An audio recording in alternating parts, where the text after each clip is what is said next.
ہمارے گھروں میں جب کبھی شادی بیاہ کا ماحول ہوتا ہے تو مجھے بتائیے کہ کتنے لوگوں کو نمازیں یاد رہتی ہے؟ کیا سمجھتے ہیں ہم؟ گھر میں اگر شادی ہے تو کیا اللہ نے نماز معاف کر دی؟ گھر میں اگر کوئی مر گئے تو اللہ نے نماز معاف کر دی؟ گھر میں اگر بچہ پیدا ہو گیا تو باپ کو نماز معاف ہے؟ غور کریے، لڑکی اگر دلہن بن کر بیٹھی ہے تو اللہ اس کو یہ چھوٹ دیتے ہیں کہ آج تیرا ایک ایسا دن ہے جس دن تو دلہن بن رہی ہے تو تیرے لیے نماز معاف ہے۔ کہیں ایسا ملتا ہے ذکر ہم کو؟ پھر کیا سوچ کر ہم نمازوں کو چھوڑ دیتے ہیں؟ اللہ اکبر۔ غور کریے میری بہنوں، کیا ہو گیا آج ہماری امت کی ماؤں کو؟ کیا ہو گیا آج ہمارے گھروں کو؟ آج ہمارے گھر بے نمازیوں کی طرح نظر آتے ہیں۔ فجر کے وقت اگر مسلمان محلوں کو دیکھا گیا تو وہ ویران نظر آتے ہیں۔ اللہ اکبر۔ فجر کے وقت ہمارے پورے گھر کے دروازے بند ہوتے ہیں۔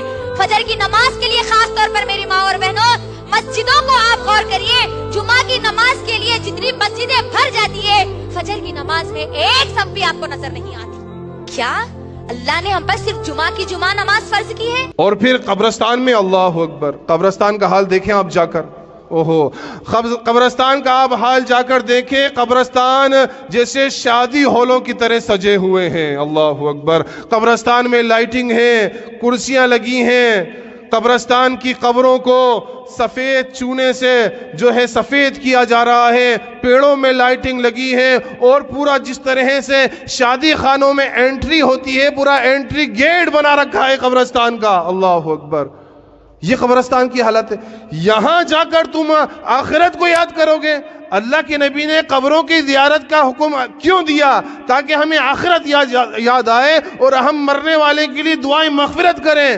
یہاں نہ آخرت یاد آ رہی ہے، نہ کوئی مرنے والے کی مغفرت کے لیے جا رہا ہے، سب مزے کے لیے جا رہے ہیں، بس جشن برپا کر رکھا ہے۔ یہ قبرستان کا جشن شروع کر دیا۔